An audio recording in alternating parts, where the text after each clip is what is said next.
सत श्री अकाल जी, बहुत बहुत स्वागत। तुसी वेख रहे हो द पंजाब टॉक्स चैनल ਅਤੇ ਇਹ ਹੈ प्रोग्राम विशेष रिपोर्ट ਦਾ ਤਾਜ਼ਾ अंक जिस ਨੂੰ ਲੈ ਕੇ ਹਾਜ਼ਰ ਹਾਂ मैं इस शो ਦਾ ਮੇਜ਼ਬਾਨ ਅਤੇ ਪੇਸ਼ਕਰਤਾ ਸੁਦੀਪ ਸਿੰਘ ਢਿੱਲੋਂ।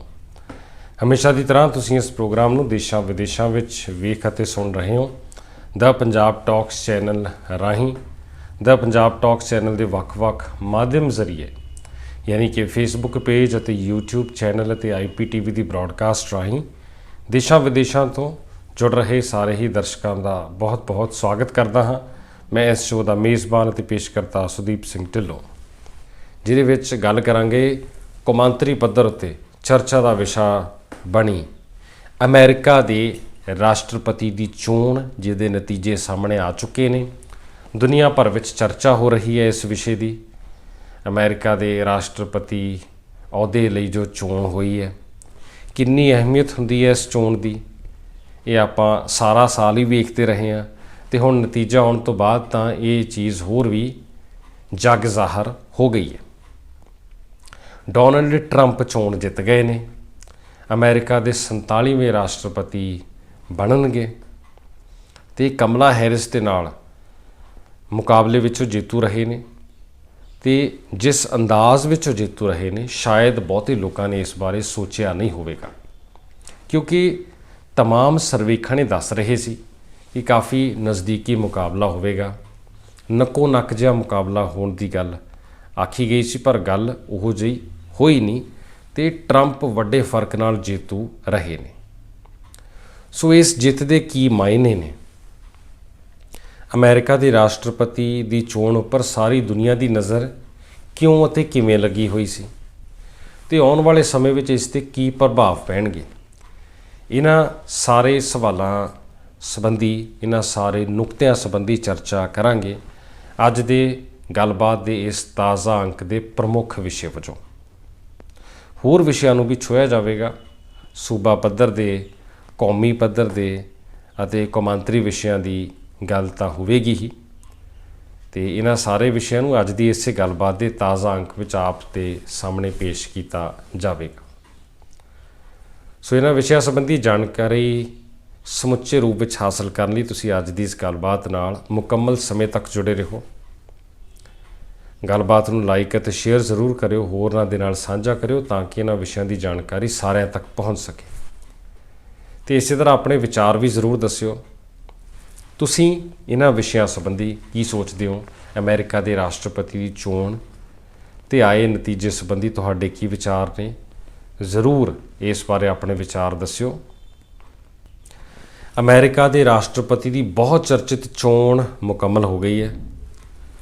जदों दा चोण का ऐलान होया सी, ये चोण सुर्खियां विच रही। मौजूदा समय जो राष्ट्रपति ने जो बाइडन, पहला तो डेमोक्रेटिक पार्टी की तरफों उन्होंने चोण लड़नी सी, उन्होंने चोण प्रचार भी शुरू कर दिता सी। डोनाल्ड ट्रंप दे नाल मेणो मेणी भी होए, कई बार डिबेट भी हुई, दोहां दी सीधी बहस भी हुई, पर डेमोक्रेटिक पार्टी के अंदरों एक सुर ये भी लगातार उठती रही कि जो बाइडन के मुकाबले किसी नौजवान उम्मीदवार नूं जां उन्हां तों घੱਟ उम्र के किसी उम्मीदवार नूं मोहरे किया जाना चाहिए।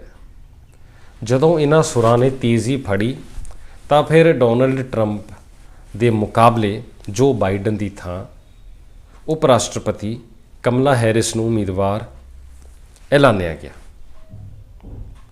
बहुत सारे लोगों का मनना है कि उदों ही राष्ट्रपति चोण के इस माहौल में एक मोड़ा कटिया गया सी, एक तब्दीली आ गई सी। इस तो बाद कमला हैरिस ने काफ़ी जोर लाया, कुछ मुद्दे उन्होंने उठाए, कुछ मुद्दे डोनाल्ड ट्रंप ने उठाए, जो कि खुद साबका राष्ट्रपति ने ते साल 2020 ਦੀਆਂ ਚੋਣਾਂ ਵਿੱਚ जो बाइडन तो पछड़ गए सी। हालांकि ट्रंप का हुण तक यही मनना है कि वो उदों भी जेतू ही सन। खैर ऐदकी वो स्पष्ट रूप में जेतू बन गए ने, क्योंकि जो चोणों के नतीजे ऐलाने गए ने तो उस विच डोनाल्ड ट्रंप वड्डे फर्क नाल जेतू रहे ने। हुण तक अमेरिका विच राष्ट्रपति की चोण तो पहलां ਅਤੇ चोण दौरान भी जिन्ने सर्वेखण सामने आए ਜਾਂ ਸਿਆਸੀ ਮਾਹਿਰਾਂ ਨੇ ਜੋ ਵੀ ਭਵਿੱਖਬਾਣੀਆਂ ਕੀਤੀਆਂ, ਉਹਨਾਂ ਦਾ ਇਹ ਕਹਿਣਾ ਸੀ ਕਿ ਮੁਕਾਬਲਾ ਬੜਾ ਨੱਕੋ ਨੱਕ ਆ। ਅਮਰੀਕਨ ਵੋਟਰ ਨੇ ਆਪਣੇ ਮਨ ਦੀ ਗੱਲ ਖੁੱਲ੍ਹ ਕੇ ਜ਼ਾਹਰ ਨਹੀਂ ਸੀ ਕੀਤੀ। ਕਿਹੜੇ ਪੱਖ ਵਿੱਚ ਫਤਵਾ ਜਾਵੇਗਾ, ਕਿੰਨੇ ਫਰਕ ਨਾਲ ਜਾਵੇਗਾ, ਇਸ ਸੰਬੰਧੀ ਅਮਰੀਕਨ ਵੋਟਰ ਨੇ ਪੱਤੇ ਨਹੀਂ ਸੀ ਖੋਲ੍ਹੇ। ਇਸੇ ਕਰਕੇ ਕੋਈ ਵੀ ਮੀਡੀਆ ਅਦਾਰਾ ਜਾਂ ਸਿਆਸੀ ਮਾਹਿਰ ਵਿਸ਼ਲੇਸ਼ਕ ਕੋਈ ਵੱਡੀ ਭਵਿੱਖਬਾਣੀ ਨਹੀਂ ਸੀ ਕਰ ਰਹੇ, ਜਾਂ ਭਵਿੱਖਬਾਣੀ ਕਰਨ ਤੋਂ ਗੁਰੇਜ਼ ਕਰ ਰਹੇ ਸੀ। ਸਾਰੇ ਇੱਕ ਤਰੀਕੇ ਨਾਲ ਵੇਖੋ ਅਤੇ ਵਾਚੋ ਦੀ ਨੀਤੀ ਉੱਤੇ ਚੱਲ ਰਹੇ ਲੱਗਦੇ ਸੀ ਕਿ ਉਡੀਕ ਕਰਨੀ ਬਿਹਤਰ ਆ, ਨਤੀਜਿਆਂ ਦੇ ਰੁਝਾਨ ਆਉਣੇ ਸ਼ੁਰੂ ਹੋਣ ਤਾਂ ਹੀ ਕੁਝ ਕਿਹਾ ਜਾ ਸਕਦਾ ਹੈ। ਐਸੋਸੀਏਟਿਡ ਪ੍ਰੈਸ AP, ਜਿਨ੍ਹਾਂ ਵੱਲੋਂ ਪ੍ਰਮੁੱਖ ਤੌਰ 'ਤੇ ਕਵਰੇਜ ਕੀਤੀ ਗਈ, ਉਹ ਵੀ ਇਸ ਦੌੜ ਸੰਬੰਧੀ ਕੋਈ ਵੀ ਅੰਤਿਮ ਟਿੱਪਣੀ ਜਾਂ ਵੱਡਾ ਐਲਾਨ ਕਰਨ ਤੋਂ ਗੁਰੇਜ਼ ਕਰਦੇ ਰਹੇ ਜਦ ਤੱਕ ਡੋਨਲਡ ਟਰੰਪ ਨੇ ਬਹੁਮਤ ਦੇ ਅੰਕੜੇ ਨੂੰ ਪਾਰ ਨਹੀਂ ਕਰ ਲਿਆ। ਅਮਰੀਕਨ ਰਾਸ਼ਟਰਪਤੀ ਚੋਣਾਂ ਦੀ ਪ੍ਰਕਿਰਿਆ ਮੁਤਾਬਕ ਜਿਹੜਾ ਜਾਦੂਈ ਅੰਕੜਾ ਆ, ਜਿਹੜਾ ਟੀਚਾ ਹੁੰਦਾ 270 ਵਾਲਾ ਇਲੈਕਟੋਰਲ ਵੋਟਾਂ ਦਾ ਟੀਚਾ, ਉਸ ਤੱਕ ਪਹੁੰਚਣਾ ਹੁੰਦਾ ਹੈ। ਅਤੇ ਡੋਨਲਡ ਟਰੰਪ ਕਾਫੀ ਆਸਾਨੀ ਨਾਲ ਇਸ ਟੀਚੇ ਤੱਕ ਪਹੁੰਚਣ ਵਿੱਚ ਐਤਕੀ ਕਾਮਯਾਬ ਰਹੇ ਅਤੇ ਉਹਨਾਂ ਦੀ ਜਿੱਤ ਜਿਹੜੀ ਆ ਉਹ ਪੱਕੀ ਹੋਈ। ਹੁਣ ਟਰੰਪ ਕਾਫੀ ਹਮਲਾਵਰ ਅੰਦਾਜ਼ ਵਿੱਚ ਐਤਕੀ ਚੋਣ ਪ੍ਰਚਾਰ ਕਰਦੇ ਹੋਏ ਨਜ਼ਰ ਆਏ। ਉਹਨਾਂ ਦਾ ਜ਼ਿਆਦਾ ਧਿਆਨ ਇਮੀਗ੍ਰੇਸ਼ਨ ਨੀਤੀ ਵੱਲ, ਪ੍ਰਵਾਸੀਆਂ ਦੀ ਗੈਰ ਕਾਨੂੰਨੀ ਆਮਦ ਰੋਕਣ, ਨਾਗਰਿਕਤਾ ਦੇ ਮੁੱਦੇ ਵੀ ਉਹਨਾਂ ਨੇ ਉਠਾਏ ਅਤੇ let's make America great again, America ਨੂੰ ਪਹਿਲਾਂ ਵਾਂਗ ਮਹਾਨ ਬਣਾਉਣ ਦਾ ਨਾਅਰਾ ਉਹਨਾਂ ਨੇ ਦਿੱਤਾ। ਅਤੇ ਉਹਨਾਂ ਦੀ ਸਮੁੱਚੀ ਚੋਣ ਮੁਹਿੰਮ ਲੋਕਾਂ ਨੂੰ ਵਧੇਰੇ ਤੌਰ 'ਤੇ ਆਪਣੇ ਵੱਲ ਆਕਰਸ਼ਿਤ ਕਰਨ ਵਿੱਚ ਕਾਮਯਾਬ ਰਹੀ, ਇਹਦੇ 'ਚ ਕੋਈ ਦੋ ਰਾਏ ਨਹੀਂ। ਟਰੰਪ ਦੇ ਉੱਪਰ ਜੋ ਕਥਿਤ ਤੌਰ ਪਰ ਹਮਲੇ ਹੋਏ, ਜੋ ਗੋਲੀਬਾਰੀ ਦੇ ਘਟਨਾਕ੍ਰਮ ਵਾਪਰੇ, ਉਸ ਦਾ ਵੀ ਵੋਟਰ ਉੱਪਰ ਜ਼ਰੂਰ ਕਿਤੇ ਨਾ ਕਿਤੇ ਪ੍ਰਭਾਵ ਪਿਆ ਹੈ। ਹੁਣ ਜਦੋਂ ਗੱਲ ਹੁੰਦੀ ਹੈ ਅਮਰੀਕਾ ਦੇ ਚੋਣ ਮਾਹੌਲ ਦੀ, ਤਾਂ ਅਮਰੀਕਾ ਦੀ ਚੋਣ, ਖਾਸ ਕਰ ਜਦੋਂ ਗੱਲ ਰਾਸ਼ਟਰਪਤੀ ਚੋਣ ਦੀ ਹੁੰਦੀ ਹੈ, ਤਾਂ ਉਸ ਵਿੱਚ ਵੈਸੇ ਤਾਂ ਅਮਰੀਕਾ ਇੱਕ ਵੱਡਾ ਦੇਸ਼ ਹੋਣ ਕਰਕੇ ਬਹੁਤ ਸਾਰੇ ਸੂਬੇ ਨੇ ਅਤੇ ਹਰੇਕ ਸੂਬੇ ਦੀ ਆਪੋ ਆਪਣੀ ਅਹਿਮੀਅਤ ਬਣਦੀ ਹੈ। ਪਰ ਫਿਰ ਵੀ ਕੁਝ ਸੂਬੇ ਜਿਨ੍ਹਾਂ ਨੂੰ ਕਿ ਸਵਿੰਗ ਸਟੇਟਸ ਕਿਹਾ ਜਾਂਦਾ ਹੈ, ਜੋ ਕਿ ਰਾਸ਼ਟਰਪਤੀ ਦੀ ਚੋਣ ਵਿੱਚ ਪ੍ਰਮੁੱਖ ਭੂਮਿਕਾ ਨਿਭਾਉਂਦੇ ਨੇ, ਚੋਣ ਦਾ ਨਤੀਜਾ, ਦਿਸ਼ਾ ਤੇ ਦਸ਼ਾ ਤੈਅ ਕਰਦੇ ਨੇ, ਉਹਨਾਂ ਸੂਬਿਆਂ ਉੱਪਰ ਵੀ ਖਾਸ ਨਜ਼ਰਾਂ ਲੱਗੀਆਂ ਹੋਈਆਂ ਸਨ। ਅਤੇ ਕਮਲਾ ਹੈਰਿਸ ਅਤੇ ਡੋਨਲਡ ਟਰੰਪ ਦੋਵਾਂ ਨੇ ਇਹਨਾਂ ਸਵਿੰਗ ਸਟੇਟਸ ਉੱਪਰ ਕਾਫੀ ਧਿਆਨ ਵੀ ਲਾਇਆ, ਖਾਸ ਕਰ ਡੋਨਲਡ ਟਰੰਪ ਨੇ, ਕਿਉਂਕਿ ਇਹਨਾਂ ਸਵਿੰਗ ਸਟੇਟਸ ਦੇ ਵਿੱਚ ਡੋਨਲਡ ਟਰੰਪ ਨੂੰ ਵੱਡੀ ਅਗੇਤ ਐਤਕੀ ਮਿਲੀ ਹੈ। ਕੁੱਲ ਵੋਟ ਫੀਸਦ ਵਿੱਚ ਜਿੱਥੇ ਉਹ ਅੱਗੇ ਰਹੇ, ਉੱਥੇ ਸਵਿੰਗ ਸਟੇਟਸ ਦੇ ਬਹੁਤੇ ਖੇਤਰਾਂ ਵਿੱਚ ਵੀ ਟਰੰਪ ਨੂੰ ਵੱਡੀ ਲੀਡ ਮਿਲਦੀ ਗਈ ਅਤੇ ਫੈਸਲੇ ਦੇ ਵਿੱਚ ਇਸ ਨੇ ਅਹਿਮ ਭੂਮਿਕਾ ਨਿਭਾਈ ਹੈ। ਸੋ ਡੋਨਲਡ ਟਰੰਪ ਦਾ ਰਾਹ, ਜਿੱਤ ਦਾ ਰਾਹ ਰੁਝਾਨ ਸ਼ੁਰੂ ਹੁੰਦਿਆਂ ਹੀ ਬਣਨਾ ਸ਼ੁਰੂ ਹੋ ਗਿਆ ਸੀ। ਉਹਨਾਂ ਦੀ ਅਗੇਤ ਜਿਹੜੀ ਬਣੀ ਉਹ ਬਰਕਰਾਰ ਰਹੀ ਅਤੇ ਉਹਨਾਂ ਨੂੰ ਬਹੁਮਤ ਜਾਂ ਜਾਦੂਈ ਅੰਕੜੇ ਤੋਂ ਵੀ ਅੱਗੇ ਲੈ ਗਈ ਅਤੇ ਇਸ ਤਰ੍ਹਾਂ ਉਹ ਜੇਤੂ ਹੋਏ। ਹੁਣ ਅੱਗੇ ਦੀ ਕਾਰਵਾਈ ਇਹ ਹੈ ਕਿ ਨਵੇਂ ਰਾਸ਼ਟਰਪਤੀ ਦਾ ਉਦਘਾਟਨੀ ਸਮਾਗਮ, ਜਾਂ ਕਹਿ ਲਓ ਕਿ ਸਹੁੰ ਚੁੱਕ ਸਮਾਗਮ ਜਿਹੜਾ ਉਹ ਜਨਵਰੀ 2025 ਵਿੱਚ ਹੋਣਾ ਹੈ ਅਤੇ ਉਸ ਲਈ ਵੀ ਤਿਆਰੀਆਂ ਚੱਲਣੀਆਂ ਨੇ। ਦੂਜੇ ਬੰਨੇ ਡੋਨਲਡ ਟਰੰਪ ਦੀ ਵਿਰੋਧੀ ਉਮੀਦਵਾਰ ਕਮਲਾ ਹੈਰਿਸ ਨੇ ਆਪਣੇ ਸੰਬੋਧਨ ਵਿੱਚ, ਨਤੀਜੇ ਆਉਣ ਤੋਂ ਬਾਅਦ ਪਹਿਲੇ ਸੰਬੋਧਨ ਵਿੱਚ ਹਾਰ ਕਬੂਲੀ ਹੈ ਅਤੇ ਉਹਨਾਂ ਨੇ ਆਪਣੇ ਸਮਰਥਕਾਂ ਨੂੰ ਇਹ ਵੀ ਕਿਹਾ ਕਿ ਉਹ ਬਰਾਬਰੀ ਅਤੇ ਨਿਆਂ ਦੇ ਲਈ ਆਪਣੀ ਲੜਾਈ ਜਾਰੀ ਰੱਖਣਗੇ। ਡੋਨਲਡ ਟਰੰਪ ਨੂੰ ਉਹਨਾਂ ਨੇ ਜਿੱਤ ਦੀ ਵਧਾਈ ਵੀ ਦਿੱਤੀ ਹੈ ਅਤੇ ਇੱਕ ਸ਼ਾਂਤਮਈ ਸੱਤਾ ਤਬਦੀਲੀ ਦਾ ਭਰੋਸਾ ਦਵਾਇਆ। ਹੁਣ ਸ਼ਾਂਤਮਈ ਸੱਤਾ ਤਬਦੀਲੀ ਇਸ ਕਰਕੇ ਚਰਚਾ ਵਿੱਚ ਆਉਂਦੀ ਹੈ, ਜਾਂ ਇਸ ਸ਼ਬਦ ਦੀ, ਇਸ ਪ੍ਰਕਿਰਿਆ ਦੀ ਇਸ ਕਰਕੇ ਚਰਚਾ ਹੋ ਰਹੀ ਹੈ ਕਿਉਂਕਿ ਪਿਛਲੀ ਵਾਰ ਜਦੋਂ ਚੋਣਾਂ ਹੋਈਆਂ ਸੀ, ਸਾਲ 2020 ਵਿੱਚ ਚੋਣਾਂ ਜਿਹੜੀਆਂ ਹੋਈਆਂ ਸੀ, ਕੋਵਿਡ ਦੇ ਮਾਹੌਲ ਵਿੱਚ ਜਿਹੜੀਆਂ ਚੋਣਾਂ ਹੋਈਆਂ ਸੀ, ਉਦੋਂ ਰਾਸ਼ਟਰਪਤੀ ਸਨ ਡੋਨਲਡ ਟਰੰਪ ਅਤੇ ਚੋਣ ਜਿੱਤੇ ਸਨ ਜੋ ਬਾਈਡਨ, ਡੈਮੋਕ੍ਰੈਟਿਕ ਉਮੀਦਵਾਰ, ਤੇ ਰਾਸ਼ਟਰਪਤੀ ਬਣ ਗਏ ਸੀ। ਉਦੋਂ ਫਿਰ ਟਰੰਪ ਤੋਂ ਬਾਈਡਨ ਵੱਲ ਨੂੰ ਜੋ ਸੱਤਾ ਤਬਦੀਲੀ ਹੋਈ ਸੀ ਉਹ ਸ਼ਾਂਤਮਈ ਨਹੀਂ ਸੀ, ਉਹਦੇ ਵਿੱਚ ਬਹੁਤ ਹਿੰਸਾ ਹੋਈ ਸੀ ਤੇ ਡੋਨਲਡ ਟਰੰਪ ਅਤੇ ਉਹਨਾਂ ਦੇ ਸਮਰਥਕ ਹਾਰ ਮੰਨਣ ਨੂੰ ਤਿਆਰ ਨਹੀਂ ਸੀ। ਧਾਂਦਲੀਆਂ ਦੀ ਗੱਲ ਉਹਨਾਂ ਨੇ ਆਖੀ ਸੀ ਤੇ ਇਸ ਕਰਕੇ ਕਮਲਾ ਹੈਰਿਸ ਵੱਲੋਂ ਜਦੋਂ ਐਤਕੀ ਕਿਹਾ ਜਾਂਦਾ ਕਿ ਸ਼ਾਂਤਮਈ ਸੱਤਾ ਤਬਦੀਲੀ ਹੋਵੇਗੀ ਤਾਂ ਇਸ ਕਰਕੇ ਧਿਆਨ ਪਿਛਲੀ ਵਾਰ ਦੇ ਘਟਨਾਕ੍ਰਮ ਵੱਲ ਜਾਣਾ ਸੁਭਾਵਿਕ ਆ। ਹੁਣ ਉਸ ਚੋਣ ਤੋਂ ਲੈ ਕੇ ਐਤਕੀ ਦੀ ਚੋਣ ਤੱਕ ਡੋਨਲਡ ਟਰੰਪ ਦੇ ਖਿਲਾਫ ਕਈ ਕਾਨੂੰਨੀ ਮੁਕੱਦਮੇ ਵੀ ਸਾਹਮਣੇ ਆਏ ਤੇ ਇਤਿਹਾਸ ਵਿੱਚ ਪਹਿਲੀ ਵਾਰ ਸੀ ਕਿ ਕਿਸੇ ਸਾਬਕਾ ਰਾਸ਼ਟਰਪਤੀ ਵਿਰੁੱਧ ਇੰਨੇ ਵੱਡੇ ਪੱਧਰ ਉੱਤੇ ਅਪਰਾਧਿਕ ਮਾਮਲੇ ਜਾਂ ਦੋਸ਼ ਤੈਅ ਹੋਏ ਸਨ। ਪਰ ਇਸ ਦੇ ਬਾਵਜੂਦ ਡੋਨਲਡ ਟਰੰਪ ਦੀ ਚੋਣ ਮੁਹਿੰਮ ਇੰਨੀ ਮਜ਼ਬੂਤੀ ਨਾਲ ਚੱਲੀ ਹੈ ਕਿ ਉਹਨਾਂ ਨੇ ਜਿੱਤ ਹਾਸਲ ਕੀਤੀ ਹੈ ਤੇ ਹੁਣ ਉਹ ਅਮਰੀਕਾ ਦੇ ਰਾਸ਼ਟਰਪਤੀ ਵਜੋਂ ਦੁਨੀਆ ਦੇ ਸਾਹਮਣੇ ਆਉਣਗੇ। ਤੇ ਇਸ ਵਿੱਚ ਨਵਾਂ ਇਤਿਹਾਸ ਇਹ ਵੀ ਰਚਿਆ ਗਿਆ ਕਿ ਅਮਰੀਕਾ ਦੇ 120 ਸਾਲਾਂ ਦੇ ਇਤਿਹਾਸ ਵਿੱਚ ਪਹਿਲੀ ਵਾਰੀ ਹੋਇਆ ਕਿ ਇੱਕ ਰਾਸ਼ਟਰਪਤੀ ਚੋਣ ਹਾਰਨ ਤੋਂ ਬਾਅਦ, ਯਾਨੀ ਕਿ ਇੱਕ ਕਾਰਜਕਾਲ ਵਿੱਚ ਸੇਵਾ ਨਿਭਾਉਣ ਅਤੇ ਫਿਰ ਚੋਣ ਹਾਰਨ ਤੋਂ ਬਾਅਦ ਮੁੜ ਵਾਈਟ ਹਾਊਸ ਵਿੱਚ ਵਾਪਸੀ ਕਰ ਰਿਹਾ। ਇਹ ਪਹਿਲੀ ਵਾਰੀ ਹੋਇਆ, ਇਹ ਨਵਾਂ ਰਿਕਾਰਡ ਬਣਿਆ ਕਿਉਂਕਿ ਡੋਨਲਡ ਟਰੰਪ 2016 ਤੋਂ 2020 ਤੱਕ ਰਾਸ਼ਟਰਪਤੀ ਰਹੇ, 20 ਤੋਂ 24 ਤੱਕ ਸੱਤਾ ਤੋਂ ਬਾਹਰ ਰਹੇ ਤੇ 24 ਵਿੱਚ ਉਹ ਫਿਰ ਵਾਪਸੀ ਕਰ ਰਹੇ। ਬਹੁਤੀ ਵਾਰ ਹੁੰਦਾ ਇਹ ਰਿਹਾ ਕਿ ਇੱਕ ਵਾਰੀ ਚੋਣ ਜਿੱਤਣ ਤੋਂ ਬਾਅਦ ਰਾਸ਼ਟਰਪਤੀ ਦੂਜੀ ਵਾਰ ਵੀ ਬਰਕਰਾਰ ਰਹੇ ਨੇ ਜਾਂ ਮੁੜ ਕੇ ਫਿਰ ਉਹਨਾਂ ਨੇ ਦੁਬਾਰਾ ਕਿਸਮਤ ਨਹੀਂ ਅਜ਼ਮਾਈ। ਪਰ ਡੋਨਲਡ ਟਰੰਪ ਇੱਕ ਵਾਰ ਚੋਣ ਹਾਰਨ ਤੋਂ ਬਾਅਦ ਮੁੜ ਵਾਪਸੀ ਕਰ ਰਹੇ ਨੇ। ਇਹ ਇੱਕ ਨਵਾਂ ਰਿਕਾਰਡ ਵੀ ਉਹਨਾਂ ਨੇ ਬਣਾ ਦਿੱਤਾ। ਹੁਣ ਬਹੁਤ ਸਾਰੀ ਚਰਚਾ ਇਸ ਮੁੱਦੇ ਦੀ ਹੋਵੇਗੀ ਕਿ ਟਰੰਪ ਦੀਆਂ ਨੀਤੀਆਂ ਕਿਹੋ ਜਿਹੀਆਂ ਹੁੰਦੀਆਂ ਨੇ, ਵਿਦੇਸ਼ ਨੀਤੀ ਕਿਹੋ ਜਿਹੀ ਹੁੰਦੀ ਹੈ, ਵੱਖ-ਵੱਖ ਦੇਸ਼ਾਂ ਨਾਲ ਚੱਲ ਰਹੇ ਮਾਮਲਿਆਂ ਉੱਤੇ ਉਹ ਕੀ ਕਹਿੰਦੇ ਨੇ। ਫਿਲਹਾਲ ਟਰੰਪ ਦਾ ਜਿੱਤ ਤੋਂ ਬਾਅਦ ਇਹੀ ਕਹਿਣਾ ਕਿ ਉਹ ਕੋਈ ਨਵੀਂ ਜੰਗ ਸ਼ੁਰੂ ਨਹੀਂ ਕਰ ਰਹੇ, ਨਾ ਕਰਨਗੇ, ਸਗੋਂ ਜਿਹੜੀਆਂ ਜੰਗਾਂ ਚੱਲ ਰਹੀਆਂ ਨੇ ਉਹਨਾਂ ਨੂੰ ਰੋਕਣ ਦੀ ਕੋਸ਼ਿਸ਼ ਕਰਨਗੇ। ਚੀਨ, ਰੂਸ, ਨਾਰਥ ਕੋਰੀਆ ਵਾਲੇ ਮੁੱਦੇ ਉੱਤੇ ਉਹ ਕੀ ਕਹਿੰਦੇ ਨੇ ਵੇਖਣਾ ਹੋਵੇਗਾ। ਇਜ਼ਰਾਈਲ ਹਮਾਸ ਸੰਘਰਸ਼ ਲਗਾਤਾਰ ਚੱਲ ਰਿਹਾ ਹੈ। ਰੂਸ ਯੂਕਰੇਨ ਦਾ ਮੁੱਦਾ ਵੀ ਲਗਾਤਾਰ ਸੁਰਖੀਆਂ ਵਿੱਚ ਹੈ।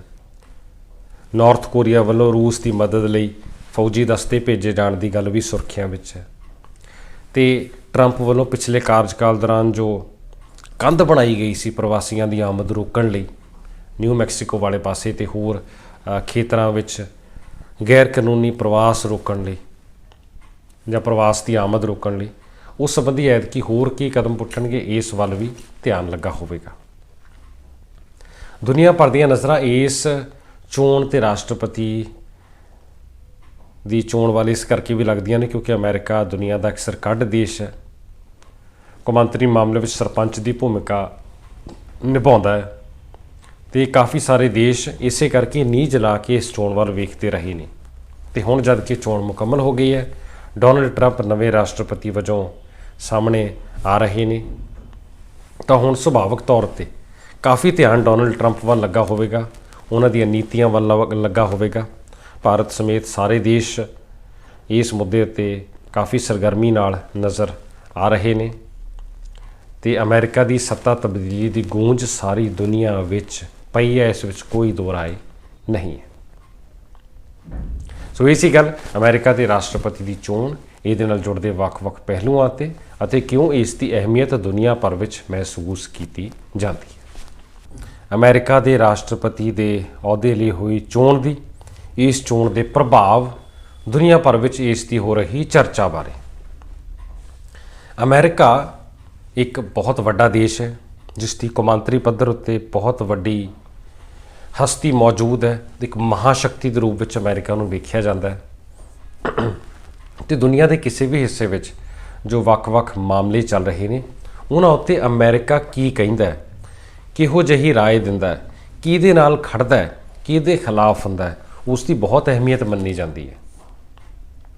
ਇਸੇ ਕਰਕੇ ਅਮਰੀਕਾ ਦਾ ਆਗੂ ਕੌਣ ਹੈ, ਉਹਦੀਆਂ ਨੀਤੀਆਂ ਕਿਹੋ ਜਿਹੀਆਂ ਹੁੰਦੀਆਂ ਨੇ, ਕਿਹੜੇ ਦੇਸ਼ ਪ੍ਰਤੀ ਕਿਹੋ ਜਿਹੀ ਪਹੁੰਚ ਅਪਣਾਈ ਜਾਂਦੀ ਹੈ, ਇਸ ਕਰਕੇ ਇਸ ਵਿਸ਼ੇ ਦੀ ਵੀ ਚਰਚਾ ਹੁੰਦੀ ਹੈ।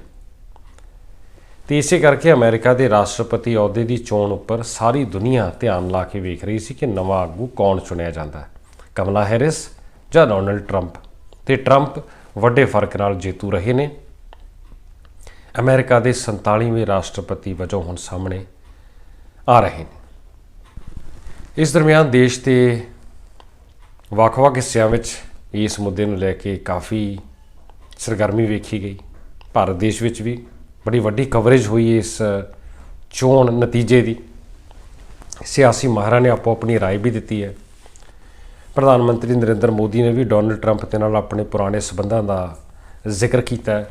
ਆਸ ਪ੍ਰਗਟਾਈ ਹੈ ਕਿ ਨਵੇਂ ਦੌਰ ਵਿੱਚ ਇਸ ਸਾਂਝ ਨੂੰ ਅੱਗੇ ਵਧਾਇਆ ਜਾਵੇਗਾ, ਹੋਰ ਮਜ਼ਬੂਤ ਢੰਗ ਨਾਲ ਅੱਗੇ ਵਧਾਇਆ ਜਾਵੇਗਾ। ਪ੍ਰਧਾਨ ਮੰਤਰੀ ਮੋਦੀ ਨੇ ਵਧਾਈ ਦਿੱਤੀ ਹੈ, ਹੋਰ ਦੇਸ਼ਾਂ ਦੇ ਮੁਖੀਆਂ ਨੇ ਵੀ ਵਧਾਈ ਦਿੱਤੀ ਹੈ, ਪਰ ਇਸ ਦਰਮਿਆਨ ਰੂਸ ਦੇ ਵੱਲੋਂ ਕੋਈ ਵਧਾਈ ਸੰਦੇਸ਼ ਨਹੀਂ ਆਇਆ। ਵਲਾਦੀਮੀਰ ਪੁਤਿਨ ਤੇ ਉਹਨਾਂ ਦੇ ਬੁਲਾਰੇ ਵੱਲੋਂ ਫਿਲਹਾਲ ਕਿਹਾ ਗਿਆ ਸੀ ਕਿ ਕੋਈ ਉਹਨਾਂ ਵੱਲੋਂ ਵਧਾਈ ਨਹੀਂ ਦਿੱਤੀ ਜਾ ਰਹੀ, ਨਾ ਉਹਨਾਂ ਦਾ ਕੋਈ ਇਹੋ ਜਿਹਾ ਇਰਾਦਾ ਆ।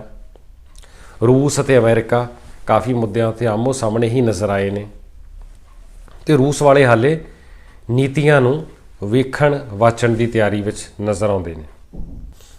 ਰੂਸ ਵਾਲਿਆਂ ਦਾ ਸ਼ਾਇਦ ਹਾਲੇ ਇਹੀ ਮੰਨਣਾ ਕਿ ਉਹ ਥੋੜ੍ਹਾ ਇਸ ਮੁੱਦੇ ਉੱਪਰ ਵੇਖਣਗੇ ਕਿਹੋ ਜਿਹੀਆਂ ਨੀਤੀਆਂ ਹੁੰਦੀਆਂ ਨੇ, ਉਸ ਤੋਂ ਬਾਅਦ ਉਹ ਆਪਣੀ ਕਿਸੇ ਰਸਮੀ ਵਧਾਈ ਸੰਦੇਸ਼ ਦੀ ਗੱਲ ਕਰਨਗੇ। ਅਜਿਹਾ ਟਰੰਪ ਦੀ ਜਿੱਤ ਤੋਂ ਬਾਅਦ ਉਹਨਾਂ ਵੱਲੋਂ ਕਿਹਾ ਗਿਆ।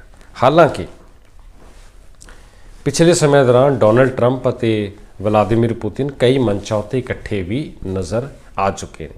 ਸੋ ਕੌਮਾਂਤਰੀ ਸਿਆਸਤ ਵਿੱਚ ਵੀ ਚੀਜ਼ਾਂ ਬਦਲਦੀਆਂ ਰਹਿੰਦੀਆਂ ਨੇ, ਇੱਥੇ ਵੀ ਤਬਦੀਲੀ ਆ ਸਕਦੀ ਹੈ। ਇਸ ਦੇ ਦਰਵਾਜ਼ੇ ਵੀ ਖੁੱਲ੍ਹੇ ਹੀ ਨਜ਼ਰ ਆਉਂਦੇ ਨੇ। ਸੋ ਇਹ ਤਾਂ ਸੀ ਗੱਲ ਅਮਰੀਕਾ ਦੇ ਰਾਸ਼ਟਰਪਤੀ ਦੀ ਚੋਣ ਸੰਬੰਧੀ ਜੋ ਮਾਹੌਲ ਬਣਿਆ ਤੇ ਜੋ ਪ੍ਰਭਾਵ ਪੈ ਰਹੇ ਨੇ ਉਸ ਦੀ। ਹੁਣ ਕੁਝ ਹੋਰ ਤਾਜ਼ਾ ਨੁਕਤਿਆਂ ਵੱਲ ਆਉਂਦੇ ਹਾਂ। ਵਾਪਸ ਪੰਜਾਬ ਵੱਲ ਆਈਏ ਤਾਂ ਪਿਛਲੇ ਦਿਨੀ ਪੰਚਾਇਤੀ ਚੋਣਾਂ ਹੋਈਆਂ ਸੀ। ਪੰਚਾਇਤੀ ਚੋਣਾਂ ਤੋਂ ਬਾਅਦ ਜੋ ਸਰਪੰਚ ਚੁਣੇ ਗਏ ਸੀ ਉਹਨਾਂ ਦਾ ਸਹੁੰ ਚੁੱਕ ਸਮਾਗਮ ਹੋਇਆ ਲੁਧਿਆਣਾ ਲਾਗਲੇ ਪਿੰਡ ਧਨਾ ਨਸੂ ਵਿਖੇ। ਸੂਬਾ ਪੱਧਰੀ ਸਮਾਗਮ ਜਿਸ ਵਿੱਚ ਬਹੁਤੇ ਇਲਾਕਿਆਂ ਦੇ ਸਰਪੰਚਾਂ ਨੂੰ ਸਹੁੰ ਚੁਕਾਈ ਗਈ ਹੈ ਤੇ ਜਿਨ੍ਹਾਂ ਇਲਾਕਿਆਂ ਵਿੱਚ ਚੋਣ ਜ਼ਾਬਤਾ ਲੱਗਾ ਆ ਜ਼ਮੀਨੀ ਚੋਣਾਂ ਕਰਕੇ, ਉਹਨਾਂ ਨੂੰ ਛੱਡ ਕੇ ਬਾਕੀ ਸਾਰੇ ਇਲਾਕਿਆਂ ਦੇ ਪੰਚਾਂ ਸਰਪੰਚਾਂ ਦੇ ਲਈ ਜੋ ਸਹੁੰ ਚੁੱਕ ਸਮਾਗਮ ਨੇ ਉਹਨਾਂ ਦੀਆਂ ਤਿਆਰੀਆਂ ਚੱਲ ਰਹੀਆਂ ਸਨ ਤੇ ਸਰਪੰਚਾਂ ਦਾ ਸਹੁੰ ਚੁੱਕ ਸਮਾਗਮ ਜਿਹੜਾ ਉਹ ਸਫਲਤਾਪੂਰਵਕ ਮੁਕੰਮਲ ਹੋਇਆ। ਸੂਬਾ ਪੱਧਰੀ ਸਮਾਗਮ ਜਿਹੜਾ ਉਹ ਮੁਕੰਮਲ ਹੋਇਆ। ਪੰਚਾਇਤੀ ਚੋਣਾਂ ਤਾਂ ਹੋ ਗਈਆਂ। ਕਾਰਪੋਰੇਸ਼ਨ ਚੋਣਾਂ ਸੰਬੰਧੀ ਸਥਿਤੀ ਹਾਲੇ ਸਪਸ਼ਟ ਨਹੀਂ ਹੈ। ਕਾਰਪੋਰੇਸ਼ਨ ਚੋਣਾਂ ਨੂੰ ਲੈ ਕੇ ਗੱਲ ਅਦਾਲਤ ਤੱਕ ਵੀ ਪਹੁੰਚੀ ਹੋਈ ਹੈ। ਪੰਜਾਬ ਅਤੇ ਹਰਿਆਣਾ ਹਾਈ ਕੋਰਟ ਵਿੱਚ ਇੱਕ ਪਟੀਸ਼ਨ ਪਹੁੰਚੀ ਸੀ ਕੁਝ ਮਹੀਨੇ ਪਹਿਲਾਂ, ਜਿਹਦੇ ਵਿੱਚ ਇਹ ਕਿਹਾ ਗਿਆ ਸੀ ਕਿ ਪੰਚਾਇਤਾਂ ਚੋਣਾਂ ਤਾਂ ਚਲੋ ਹੋ ਗਈਆਂ, ਨੋਟੀਫਿਕੇਸ਼ਨ ਜਾਰੀ ਹੋ ਗਿਆ, ਚੋਣਾਂ ਵੀ ਹੋ ਗਈਆਂ, ਨਗਰ ਨਿਗਮ ਤੇ ਨਗਰ ਕੌਂਸਲ ਦੀਆਂ ਚੋਣਾਂ ਲੰਮੇ ਸਮੇਂ ਤੋਂ ਬਕਾਇਆ ਪਈਆਂ ਨੇ। ਉਹਨਾਂ ਅਦਾਰਿਆਂ ਦਾ ਕਾਰਜਕਾਲ ਵੀ ਮੁਕੰਮਲ ਹੋ ਗਿਆ, ਵਿਕਾਸ ਕਾਰਜ ਵੀ ਠੱਪ ਪਏ ਨੇ ਤੇ ਨਵੀਆਂ ਚੋਣਾਂ ਕਰਵਾਈਆਂ ਨਹੀਂ ਜਾ ਰਹੀਆਂ, ਉਹ 'ਚ ਦੇਰੀ ਹੋ ਰਹੀ ਹੈ। ਪਟੀਸ਼ਨ ਪਾਉਣ ਵਾਲੇ ਨੇ ਹਾਈ ਕੋਰਟ ਤੋਂ ਇਸ ਮਾਮਲੇ ਵਿੱਚ ਦਖਲ ਮੰਗਿਆ ਸੀ। ਇਸ ਤੋਂ ਬਾਅਦ ਹਾਈ ਕੋਰਟ ਨੇ ਆਦੇਸ਼ ਦਿੱਤਾ ਸੀ ਕਿ 15 ਦਿਨਾਂ ਦੇ ਅੰਦਰ ਅੰਦਰ ਨੋਟੀਫਿਕੇਸ਼ਨ ਜਾਰੀ ਕੀਤਾ ਜਾਵੇ ਨਗਰ ਕੌਂਸਲ ਅਤੇ ਨਗਰ ਨਿਗਮ ਚੋਣਾਂ ਲਈ। ਤੇ ਪਟੀਸ਼ਨ ਪਾਉਣ ਵਾਲੇ ਨੂੰ ਹਾਈ ਕੋਰਟ ਨੇ ਵੀ ਅਧਿਕਾਰ ਦਿੱਤਾ ਸੀ ਕਿ ਜੇਕਰ ਇਸ ਸਮਾਂ ਹੱਦ ਦੇ ਵਿੱਚ ਵੀ ਨੋਟੀਫਿਕੇਸ਼ਨ ਜਾਰੀ ਨਹੀਂ ਹੁੰਦਾ ਤਾਂ ਪਟੀਸ਼ਨ ਪਾਉਣ ਵਾਲਾ ਦੁਬਾਰਾ ਅਦਾਲਤ ਕੋਲ ਆ ਸਕਦਾ ਹੈ, ਆਪਣੀ ਗੱਲ ਰੱਖ ਸਕਦਾ ਹੈ। ਤੇ ਠੀਕ ਅਜਿਹਾ ਹੀ ਹੋਇਆ। 15 ਦਿਨ ਦੀ ਸਮਾਂ ਹੱਦ ਅਤੇ ਮਿਆਦ ਲੰਘਣ ਬਾਅਦ ਵੀ ਨੋਟੀਫਿਕੇਸ਼ਨ ਜਾਰੀ ਨਹੀਂ ਹੋਇਆ ਤਾਂ ਪਟੀਸ਼ਨ ਪਾਉਣ ਵਾਲੇ ਦੁਬਾਰਾ ਅਦਾਲਤ ਪਹੁੰਚੇ ਨੇ ਤੇ ਹੁਣ ਅਦਾਲਤ ਨੇ ਇੱਕ ਵਾਰ ਫਿਰ ਪੰਜਾਬ ਸਰਕਾਰ ਨੂੰ ਇਸ ਮੁੱਦੇ ਉੱਤੇ ਨੋਟਿਸ ਜਾਰੀ ਕੀਤਾ ਹੈ ਕਿ ਇਸ ਮਾਮਲੇ ਵੱਲ ਧਿਆਨ ਦਿੱਤਾ ਜਾਵੇ, ਨਗਰ ਨਿਗਮ ਨਗਰ ਕੌਂਸਲ ਦੀਆਂ ਚੋਣਾਂ ਜਲਦ ਕਰਵਾਈਆਂ ਜਾਣ। ਪੰਜਾਬ ਦੀਆਂ ਇਹਨਾਂ ਕਾਰਪੋਰੇਸ਼ਨਾਂ ਜਿੱਥੇ ਚੋਣਾਂ ਹੋਣੀਆਂ ਨੇ ਉੱਥੇ ਕੰਮ ਪ੍ਰਭਾਵਿਤ ਹੋਏ ਨੇ, ਇਹਦੇ 'ਚ ਕੋਈ ਦੋ ਰਾਏ ਨਹੀਂ। ਕੌਂਸਲਰਾਂ ਦੀ ਚੋਣ ਹੋਣੀ ਬਾਕੀ ਹੈ ਤੇ ਲੰਮੇ ਸਮੇਂ ਤੋਂ ਇਹ ਚੋਣਾਂ ਲਟਕ ਰਹੀਆਂ ਨੇ, ਪਿਛਲੇ ਸਾਲ ਦੀਆਂ ਲਟਕ ਰਹੀਆਂ ਨੇ, ਪੰਚਾਇਤੀ ਚੋਣਾਂ ਦੇ ਨਾਲ ਹੀ ਲਟਕੀਆਂ ਸੀ। ਪੰਚਾਇਤੀ ਚੋਣਾਂ ਤਾਂ ਹੋ ਗਈਆਂ ਨੇ ਪਰ ਨਗਰ ਨਿਗਮ ਨਗਰ ਕੌਂਸਲ ਦੀਆਂ ਚੋਣਾਂ ਦੀ ਹਾਲੇ ਵੀ ਉਡੀਕ ਕੀਤੀ ਜਾ ਰਹੀ ਹੈ ਤੇ ਇਹ ਮਾਮਲਾ ਅਦਾਲਤਾਂ ਤੱਕ ਵੀ ਪਹੁੰਚਿਆ ਹੋਇਆ ਹੈ। ਇਸ ਦੀ ਗੂੰਜ ਉੱਥੇ ਵੀ ਪੈ ਰਹੀ ਹੈ। सो हाले वेखना बाकी है कि नगर कौंसल ते नगर निगम दीयां चोणां कदों तक करवाईयां जांदियां ने। फिलहाल इस संबंधी गल अदालतां तक ही पहुंची हुई है, अदालतां विच ही चल रही है। देश की सर्वोच्च अदालत सुप्रीम कोर्ट विच भी एक मामला पिछले दिनी आया सी, बुलडोजरां राहीं कीती जाण वाली कार्रवाई, लोकां दे घर ढाए जाण दा मामला ਜਾਂ सड़कां चौड़ियां करन दे नां उत्ते जो उसारियां ढाईयां जांदियां ने। हुण सुप्रीम कोर्ट ने इस मामले विच कहा कि इन्हां इमारतां विच रह रहे लोकां नूं भरोसे विच लए बिना, उन्हां दे अंदर पए समान बारे कार्रवाई कीते बिना इस चीज़ तो गुरेज किया जाना चाहिए, ढहाउण दीयां कार्रवाइयां तो गुरेज करना चाहिए अते बाकायदा समा दिता जाए तो उस संबंधी प्रबंध किए जाण, फिर इहो जी कार्रवाई होनी चाहिए है। सीधा बिना किसी अगाऊ चेतावनी दे इहो जिहियां कार्रवाइयां ना कीतियां जाण अते उत्थे रह रहे लोगों का भी ख्याल रखिया जाए। सो उसारियां ढाउण बुलडोजर वाला मामला पहलां भी काफ़ी बार सुर्खियां विच आ चुका है, तो हुण देश की सर्वोच्च अदालत सुप्रीम कोर्ट राहीं भी ये विषय एक बार फिर सुर्खियां विच आया। तो खेडां दे पक्षों जेकर तुहानूं एक ताज़ा जानकारी दसीए तो भारत देश अते खासकर प्रधानमंत्री नरेंद्र मोदी वालों जो जिक्र किया गया सी कि साल 2036 दियां ओलंपिक खेडां की मेज़बानी ਲਈ भारत ने अपना दावा पेश किया, लैटर ऑफ इंटेंट भेजिया अंतरराष्ट्रीय ओलंपिक कमेटी नूं, IOC कोल इस संबंधी भेजिया। बहुत सारी तैयारी करनी पवेगी, बहुत वड्डे पद्धर उत्ते आयोजन होंदा है, खेडां दा महाकुंभ होंदा है ते एक दहाके तो वध दा समां इहदे विच है, पर इन्ना वड्डा आयोजन ते उस दे लई भारत वल्लों दावा रखे जाना काफ़ी वड्डी एक कार्रवाई है। दुनिया के नक्शे ते भारत की मौजूदगी ते असरदार मौजूदगी का एक प्रगटावा इस नाल हो सकता है। सो बड़ी अहम कार्रवाई है कि भारत सरकार वालों 2036 दियां ओलंपिक खेडां की मेज़बानी लिए दावा पेश किया गया। हालांकि इस संबंधी कई होर देशों ने भी अपना दावा पेश किया होया, अरब देशों का भी दावा उत्थे खड़िया होया, तुर्की देश ने भी मेज़बानी लिए अपना दावा पेश किया होया। उन्हां कोलों भारत नूं टक्कर मिलनी है, उन्होंने भी पूरा जोर लाना है, पर इस मंच उत्ते पहली बार भारत वालों प्रमुखता नाल ओलंपिक खेडां की मेज़बानी का एक अपना दावा पेश करना अपने आप विच एक वड्डी कार्रवाई है जिसकी भरपूर चर्चा हो रही है। तो गल जेकर हुण तुहानूं दसीए पंजाब के मौसम की, एक होर हफ्ता लंघण उपरंत हुण पंजाब के मौसम में तब्दीली आनी शुरू हुई है। नवंबर महीने के इन्हां दिनां दौरान ठंड का आलम हुण नज़र आना शुरू होया। लोगों को तरह तरह दी सेहत संबंधी दिक्कतों का सामना भी करना पै रहा है, क्योंकि बदलते मौसम और प्रदूषण करके साह की दिक्कत, जुकाम, बुखार, एलर्जी वर्गे जिहड़े वरतारे ने हर साल की तरह ऐतकी भी इन्हां दिनां दौरान नज़र आ रहे हैं। काफ़ी इन्हां मामलों की भी गूंज पै रही है तो लोग सेहत समस्यावां तो भी जूझ रहे हैं। हुण इस वेले मींह की उड़ीक जरूर की जा रही है, क्योंकि मींह पैना जरूरी है, कणक लई भी लाहेवंद है अते सुक्की ठंड तो निजात दिवाउण दे लई मींह का पैना भी काफ़ी जरूरी मन्निया जा रहा है। सो मौसम में तब्दीली आई है, तापमान में गिरावट वेखी गई है। सवेर शाम के नाल नाल हुण दिन वेले भी तापमान थोड़ा घटिया, प्रदूषण हाले भी आसमानी चढ़िया होया। सो मींह की उड़ीक है जिस नाल आसमान भी साफ होवेगा तो सुक्की ठंड की थां असल ठंड भी आवेगी। सो हुण उस बन्ने काफ़ी ध्यान लग गया।